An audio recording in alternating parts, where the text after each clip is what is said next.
It's Christmas Eve 2025. I'm in a t-shirt and shorts in my backyard because we live in Texas.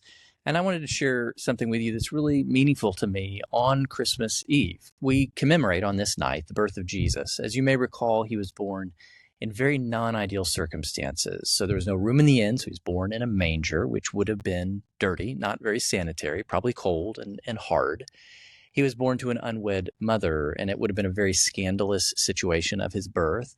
He didn't come from a prestigious city like Jerusalem or Rome. No, he's from Galilee, a very backwater area. He's born in very humble, difficult, scandalous circumstances. And the thing that's really meaningful to me, that really strikes me, is that if Christians are right about Jesus, that he's not just a man, that he is the Son of God, the creator of the universe, then unlike every human who has ever lived, Jesus alone had the choice of his circumstances, of his birth. He could have chosen to be born to any family, at any time, in any place, at any socioeconomic level. He could have chosen a palace, and yet he chose a manger.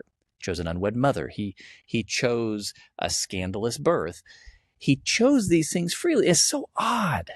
Who would choose that? I mean, none of us in our right mind would make that choice. If we could have actually chosen, we couldn't, but if we could have chosen the family into whom which we were born, the circumstances, the situation, we would not have made that choice. And yet Jesus did. And that's not unusual when you look at his entire life, because he was able to continue to choose. If he was the creator, he could have chosen any profession, but he chooses the blue collar job of a carpenter.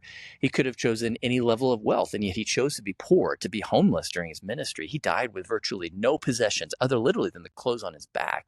He had nothing. And then in terms of his death, which he could have chosen, he chose the death of a criminal, a death that was scandalous, a death that was painful and full of suffering. He got to make all of those choices.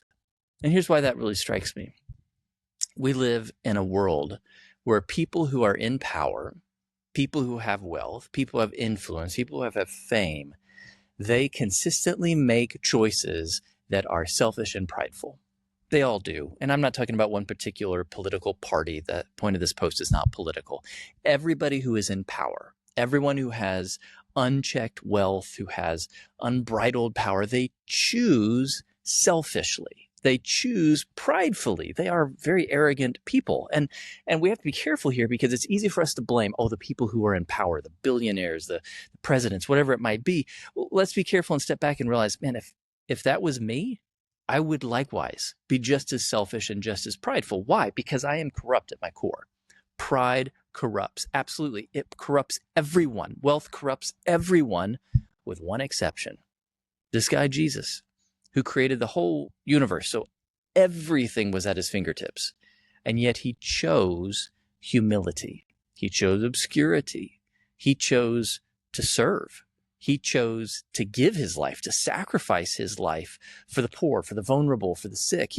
He chose to give. And to me, that's really what strikes me on Christmas Eve. It's not the circumstances of his birth. It's that he got to choose it. That unlike everyone else, he chose to be there in that situation. He could have chosen anything different. He could have tweaked anything, and yet that's what he chose. In his birth, in his life, in his death, he consistently chose selflessness and humility. He chose to give. He chose to die. That's remarkable to me. It is honestly the primary reason I'm still a Christian. There's a lot of things I've struggled with over the last 10 years, doubts and disappointments in my faith, and yet I keep coming back because of Jesus, because he chose the path of humility, of selflessness, of love, and of service. And that's the reason he's the only one I would submit to. The only ruler I would submit to out of all of humanity is Jesus, because when he had all the power, he chose humility, and no one does that. No one. It still stuns me that he did. And so on this Christmas, I hope this will remind you of the meaning of Christmas Eve. It's not the humility of his birth. It's that he got to choose, and that's what he chose. He chose the path of humility and selflessness for us. That's what Christmas is about. I hope this will encourage you. I hope it will give you hope.